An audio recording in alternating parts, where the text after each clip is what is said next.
Fala, torcedor colorado!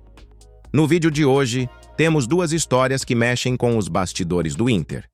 Uma envolve uma peça-chave do elenco que ainda não sabe se volta nesta temporada, e a outra diz respeito a mudanças importantes que vão mexer com a nossa rotina no gauchão do ano que vem. Então se liga, porque tem bastante informação que você precisa saber. Mas antes de tudo, comenta aí de onde você está assistindo o Inter em campo. Qual cidade, estado ou até país você representa com orgulho o Clube do Povo? Bora fortalecer essa rede colorada espalhada pelo mundo.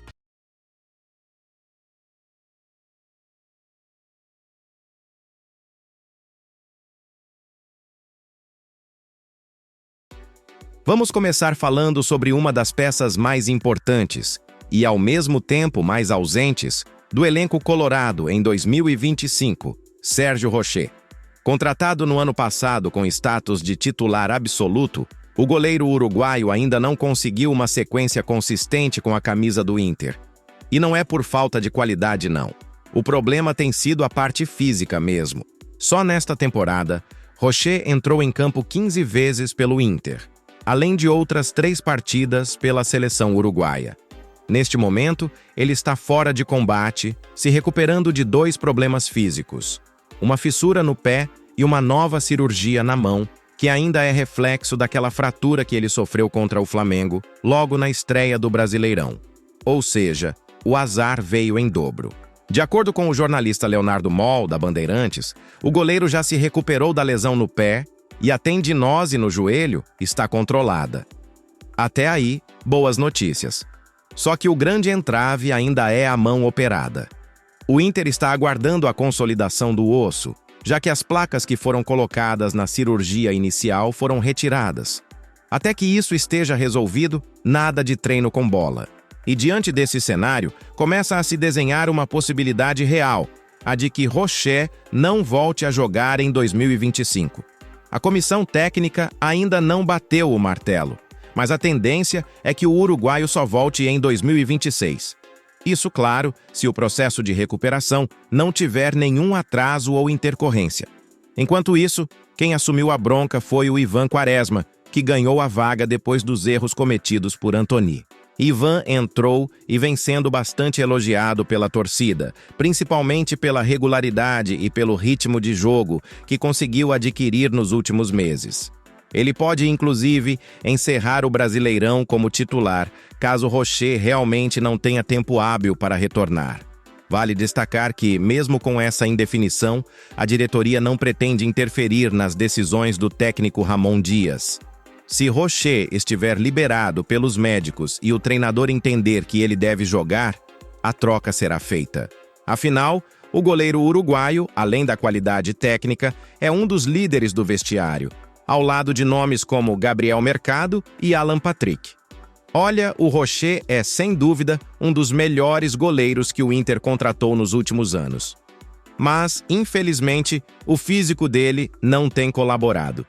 Se for para apressar a volta e correr o risco de uma nova lesão, melhor deixar o cara recuperar 100% e voltar com tudo em 2026. E enquanto isso, o Ivan vai segurando as pontas com dignidade. Ele tem mostrado segurança e merece essa confiança da torcida. E você, torcedor, acha que Rochet ainda deve voltar nessa reta final de Brasileirão?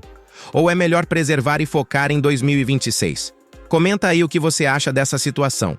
Agora vamos falar de um assunto que também mexe com a programação do torcedor. O Campeonato Gaúcho 2026 vem aí com cara nova. Isso mesmo. A Federação Gaúcha de Futebol divulgou na segunda-feira o novo formato da competição estadual, que precisou ser ajustado por conta das mudanças no calendário do futebol brasileiro. A principal mudança é que o gauchão vai ter menos datas. Isso porque o Campeonato Brasileiro vai começar já no fim de janeiro, o que apertou o espaço para os estaduais. Resultado? O gauchão agora vai ter um limite de até 11 jogos por clube, do início até a final. E para conseguir fazer isso funcionar, a fórmula também mudou. Agora, as 12 equipes serão divididas em 2 grupos, e cada time vai enfrentar os adversários do outro grupo na primeira fase. Ou seja, não tem mais aquele todos contra todos. É confronto cruzado entre os grupos. Ao fim dessa primeira etapa, os 4 melhores colocados de cada grupo avançam para as quartas de final e os 2 últimos colocados vão disputar um quadrangular do rebaixamento. A ideia é deixar a competição mais dinâmica, com jogos que realmente valham algo desde o início. O presidente Alessandro Barcelos comentou a mudança durante uma entrevista à Rádio Gaúcha, logo antes de uma votação importante no Conselho Deliberativo do clube.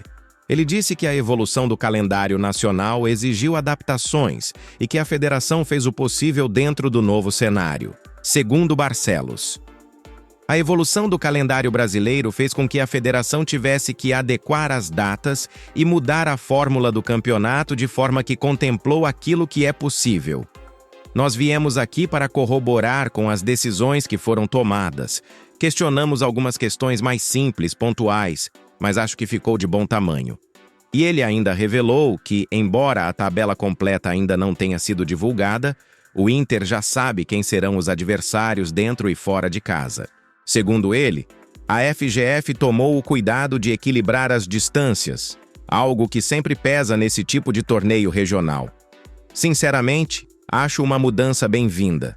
O futebol brasileiro precisa se adaptar à nova realidade, e estaduais longos e arrastados não fazem mais sentido. Se for para fazer um gauchão com menos datas, que pelo menos seja competitivo, direto ao ponto e com menos jogo morno de meio de semana com público baixo.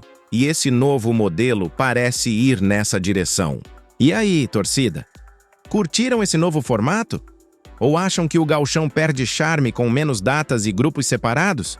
Bora trocar ideia nos comentários. A temporada do Internacional já não vinha sendo fácil dentro de campo, e agora, fora dele, o clube também precisou correr para não agravar ainda mais a situação. Apesar de ter conquistado o gauchão de forma invicta, o ano de 2025 tem sido marcado por eliminações precoces na Libertadores e na Copa do Brasil, além da luta contra o rebaixamento no Campeonato Brasileiro. Sim, ainda estamos brigando para escapar da parte de baixo da tabela, com só 5 rodadas restantes. E como se isso já não fosse preocupação suficiente, o Inter precisou lidar com um problema sério nos bastidores. O risco de sofrer uma punição da FIFA por conta de dívidas não quitadas com outros clubes. 2 casos vieram à tona. Thiago Maia, cuja pendência era com o Flamengo, e Bryan Aguirre, envolvendo o Lanús da Argentina. E é justamente esse segundo que causou o maior alvoroço. O Lanús afirmou publicamente, na voz do próprio presidente, que iria acionar a FIFA por falta de pagamento referente à contratação do jogador. O valor da dívida era de $100 mil, o equivalente a aproximadamente R$531 mil na cotação atual. Esse pagamento deveria ter sido feito ainda em novembro do ano passado, ou seja, a cobrança já estava vencida há um bom tempo. O problema é que quando a FIFA entra na jogada, a situação fica séria. Caso o Inter não resolvesse a dívida rapidamente, corria o risco de sofrer o temido transfer ban, aquela punição em que o clube fica proibido de registrar novos jogadores até que o débito seja quitado. Mas, segundo as informações apuradas, o Inter se movimentou nos bastidores e conseguiu efetuar o pagamento antes que a punição fosse aplicada. Ou seja, evitamos por pouco uma dor de cabeça ainda maior para 2026. O curioso é que o Inter investiu pesado em Bryan Aguirre. Ele foi contratado em meados de 2024, logo após a saída do Bustos, por cerca de $1,4 milhão, o que dava na época aproximadamente 7,9 milhões. Desde então, o argentino já vestiu a camisa colorada em 50 partidas, com 2 gols marcados e 4 assistências. O erro nem foi trazer o jogador. Aguirre tem potencial e com um time mais ajustado talvez renda ainda mais. Mas não dá para aceitar que um clube do tamanho do Inter atrasasse pagamento e corresse risco de punição internacional. É o tipo de coisa que mina qualquer planejamento. Ainda bem que resolveram antes do pior.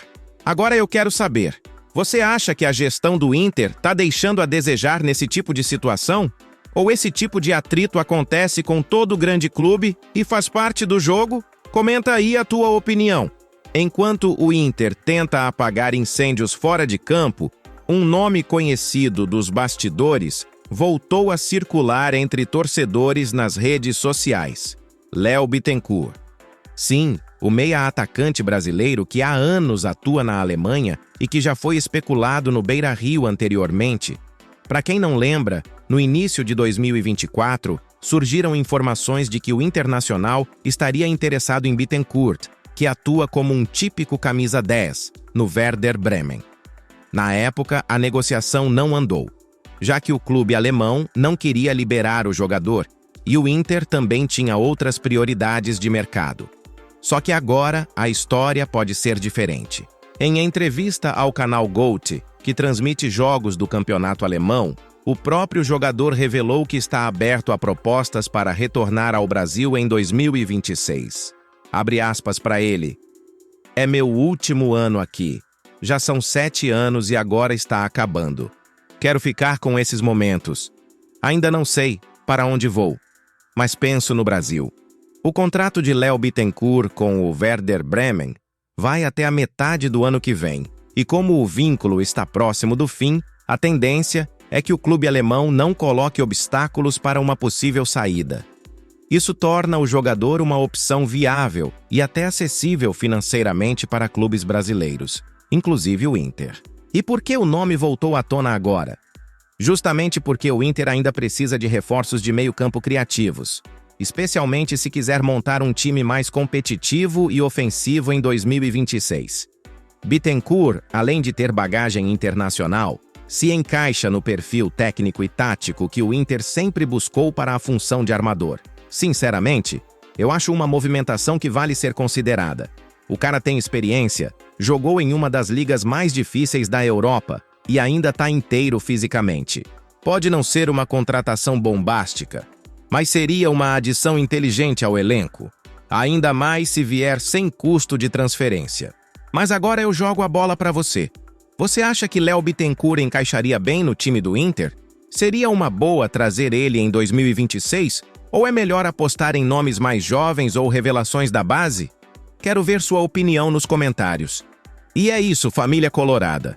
No vídeo de hoje, a gente viu como o Inter escapou de uma punição pesada da FIFA por uma dívida antiga e também analisou a possível volta de Léo Bittencourt ao Brasil, que pode reacender o interesse do Colorado no mercado da bola. Se curtiu o vídeo, já deixa o like, se inscreve no canal Inter em Campo, ativa o sininho para não perder nenhuma novidade e não esquece de comentar de onde você está assistindo a gente. Isso fortalece demais a nossa comunidade.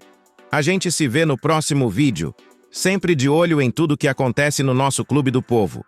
Um abraço e até a próxima!